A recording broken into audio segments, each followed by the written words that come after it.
Génesis 35:11. Y le dijo Dios: Yo soy el Dios Todopoderoso. Crece, multiplícate. Una nación y un conjunto de naciones saldrán de ti, y reyes procederán de tus lomos. En este encuentro sagrado, se reafirma la promesa eterna que había sido hecha a Abraham y luego confirmada a Isaac. Ahora es Jacob, renombrado Israel, quien se convierte en el portador vivo de un linaje bendecido. El Señor no solo le habla como un ser cercano, sino como el Dios que sostiene todas las cosas. Le recuerda que el fruto de su vida no será estéril, sino abundante, pues de su simiente nacerán pueblos, y de su sangre surgirán tronos. No hay vacío en el plan de Dios, y cada palabra que Él pronuncia está cargada de futuro, de multiplicación, de historia sagrada. Es un pacto que transforma no solo a un hombre, sino al destino entero de la humanidad. Cuando Dios dice, reyes procederán de tus lomos, está revelando que incluso la majestad y el poder de los imperios no surgirán del orgullo humano, sino de una raíz profundamente espiritual, moldeada por la obediencia, el quebranto y la fe. Génesis 35:12. Y la tierra que he dado a Abraham y a Isaac, te la daré a ti, y a tu descendencia después de ti daré la tierra. Dios no se olvida. En este versículo, la promesa se convierte en herencia. Lo que un día fue visión, ahora es posesión. Jacob recibe no solo una tierra física, sino un legado de pertenencia, de propósito, de eternidad. La tierra no es solo suelo. Es señal del compromiso de Dios con una generación que aún no ha nacido. A través de la fidelidad de los padres, los hijos recibirán una tierra prometida, incluso antes de que sus pies la pisen. Esta es la fidelidad intergeneracional de Dios. Su pacto no depende de un instante, sino de siglos. Aun cuando los hombres se desvíen, Él permanece fiel. Esta promesa nos enseña que toda bendición que se siembra en obediencia será cosechada por los que vienen detrás. Dios no solo bendice personas, bendice linajes.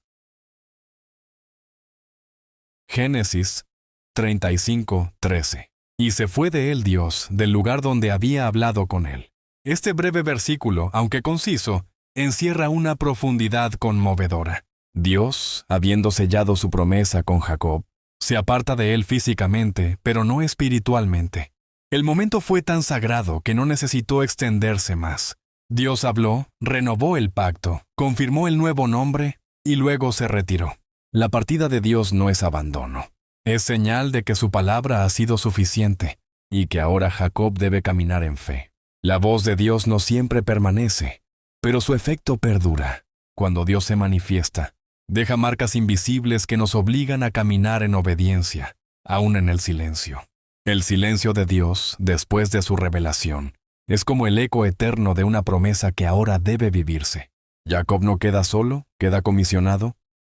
Génesis 35:14. Y Jacob erigió una señal en el lugar donde había hablado con él, una señal de piedra, y derramó sobre ella libación y echó sobre ella aceite. Ante el encuentro divino, Jacob no se va como si nada hubiera pasado. Su alma, profundamente tocada, responde con reverencia. Levanta una señal, una piedra testigo, un altar sin palabras que narra la historia de un Dios que se comunica. La piedra no habla, pero recuerda. La libación y el aceite no son gestos vacíos, son actos sagrados que declaran la gratitud y la entrega. Jacob reconoce que ese momento no debe ser olvidado y lo inmortaliza con un altar. En cada época, los hombres y mujeres de fe han dejado marcadores en sus caminos, no solo para no olvidar, sino para enseñar a otros que allí, en ese lugar, Dios descendió. Este altar es una memoria viva de lo invisible, una evidencia en la tierra de que el cielo habló. Génesis 35:15. Y llamó Jacob el nombre de aquel lugar donde Dios había hablado con él, Betel. Betel significa casa de Dios. No hay mejor nombre para aquel sitio donde la voz del Altísimo descendió. Jacob no se adueña del momento, lo consagra. No se glorifica a sí mismo por haber sido el receptor de una promesa, sino que glorifica al lugar, dándole un nombre eterno. Betel se convierte en símbolo de lo divino que irrumpe en lo humano. Es el lugar donde el cielo toca la tierra, donde el alma cansada encuentra dirección y donde un nombre nuevo anuncia un destino transformado. Llamar Betel a ese lugar es declarar que Dios no es lejano, sino presente, que no es silencioso, sino que habla, y que su presencia convierte lo común en sagrado. Génesis 35:16. Y partieron de Betel, y había aún como media jornada de tierra para llegar a Efrata, cuando dio a luz Raquel, y hubo trabajo en su parto. La vida sigue, aun después de lo sagrado. Jacob, habiendo recibido promesas eternas, vuelve a la marcha de los días. Pero la vida no da tregua. En medio del camino, Raquel, la amada, comienza a dar a luz. Y no es un parto fácil, es un parto de lucha, de dolor, de sangre. El contraste es profundo. De la gloria de Betel a la aflicción del alumbramiento.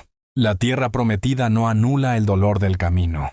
El plan de Dios no suprime las lágrimas humanas. Raquel gime mientras la historia avanza. A veces, en medio del cumplimiento de las promesas, el alma se quiebra. El dolor y el destino caminan juntos. Y eso no contradice a Dios, lo revela más profundo. Génesis 35:17. Y aconteció, como había trabajo en su parto, que le dijo la partera, «No temas, que también este es hijo tuyo». En medio del dolor, una voz intenta traer consuelo.